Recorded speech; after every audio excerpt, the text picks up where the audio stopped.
किस कानून के तहत इलेक्शन की तारीख बदली, सुप्रीम कोर्ट का इस्तफसार। चीफ जस्टिस उमर अता बंदयाल ने रिमार्क्स दिए, इलेक्शन आईनी और कानूनी जिम्मेदारी है, मौजूदा हिजानी सूरत हाल पर नजर है, यकीन दहानी करवाई जाए, इंतखाबात आइन और कानून के मुताबिक हो। अटॉर्नी जनरल साहब आप सुन लें, अमन कायम करना आपकी जिम्मेदारी है, हालात बेहतर बनाएं। तमाम फरीकैन से कल तक जवाब तलब। सुप्रीम कोर्ट के हुक्म पर तमाम 5 जजेस के दस्तखत हैं। ऐसा नहीं है कि सुप्रीम कोर्ट के 2 फैसले हों, फैसलों में इख्तलाफी नोट मामूल की बात है। जस्टिस मुनीब अख्तर के रिमार्क्स। जस्टिस एजाजुल एहसन ने कहा, इलेक्शन कमीशन का मौक़िफ़ था कि वो पोलिंग की तारीख मुकर्रर नहीं कर सकता। अब इलेक्शन कमीशन ने पोलिंग की नई तारीख भी दे दी, क्या ये कमीशन के मौक़िफ़ में तजाद नहीं? सूबाई इलेक्शन केस अज खुद नोटिस पर 2 जजेस ने इख्तलाफी फैसला जारी कर दिया। 28 सफ़ात पर मुश्तमिल फैसला जस्टिस मंसूर अली शाह ने तहरीर किया। फैसले में कहा गया, जस्टिस के इख्तियार के रेगुलेट करने की ज़रूरत है, पूरी सुप्रीम कोर्ट को सिर्फ एक शख्स पर नहीं छोड़ा जा सकता।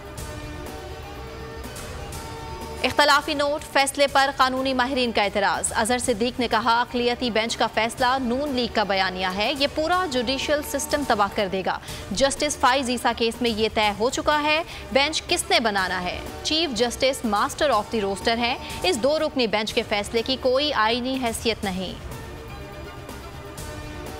इमरान खान से साबिक वज़ीर आज़म की सिक्योरिटी वापस क्यों ली, इस्लामाबाद हाई कोर्ट ने विफाक से जवाब तलब कर लिया। 7 केसेस में इमरान खान की अबूरी जमानत मंजूर। चीफ जस्टिस आमिर फारूक ने रिमार्क्स दिए, दरखास्त गुजार बड़ी सियासी जमात के सरबराह हैं, अगर पेशी पर 10,000 अफराद के साथ आएंगे तो लॉ एंड ऑर्डर के हालात होंगे।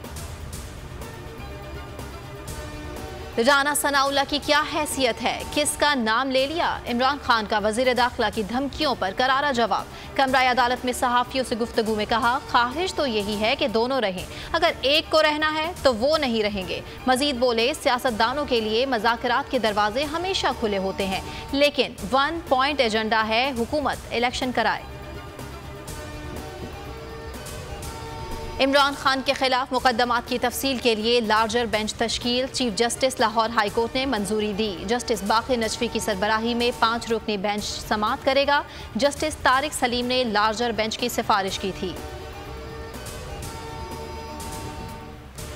जलाओ, घेराव और जिले शाह कत्ल केस, हसान नियाजी के जिस्मानी रिमांड की इस्तदा मुस्तरद। 14 रोज़ा जुडिशल रिमांड पर भेज दिया गया। PTI रहनुमा को जेल भिजवाने का हुक्म, वालिद और अहले खाना से मुलाकात की इजाज़त दे दी। हसान के खिलाफ कराची में मुकदमा दर्ज।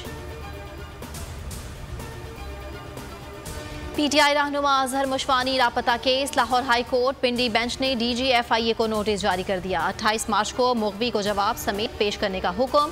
उधर कराची से तहरीक इंसाफ के रहनुमा अरशद सिद्दीक लापता, सुबह 8 बजे घर से निकले थे।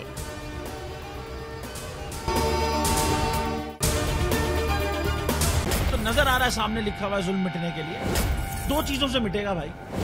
एक, अदल की कुर्सी पे जो लोग बैठते हैं ना, वो अदल के हिसाब से फैसले करने लगे। दूसरा, कौम निकल खड़ी उस जुल्म के खिलाफ, तो जुल्म खत्म हो जाएगा। या इन दोनों में से कोई एक चीज हो जाए या दोनों हो जाए। अगर 420 का मुकदमा था, उस वक्त अदलिया में जो लोग बैठे हुए केस देख रहे थे, वो पूछते ना, यार चीट हुआ कौन है। जब उनको दिखता कोई चीट नहीं हुआ, केस खत्म कर देते। तो जालिम जुल्म कर ही नहीं पाता। 9 जजेस ने नोट बिफोर किया मेरे केस को, यार 1.5 साल चला। शख्सी जमानत का केस, सेम केस इस्लामाबाद में कर दिया। एक ही इल्जाम पे 2 केस हो नहीं सकते भाई। मतलब 60 दिन का वक्त होता है, 102 दिन के बाद मैं जीत गया, केस बरी हो गया, 102 दिन के बाद अपील फाइल की, एक्सेप्ट कर ली। नहीं करते ना एक्सेप्ट, खत्म हो जाता ना जुल्म यार। भरी अदालत में मुझे बरी कर दिया, फिर पता नहीं क्या हुआ, 2.5 घंटे बाद का नोट बिफोर, मैं नहीं सुनता ये केस। खड़े रहते अपने फैसले पे, मिट जाता जुल्म। अल्लाह ताला ने बिठाया इन कुर्सियों पे इनको यार, ये अल्लाह ताला की तरफ से फैसले करने हैं। तो या तो ये फैसले आएंगे, जुल्म मिट जाएगा, या कौम खड़ी हो जाएगी जुल्म के खिलाफ।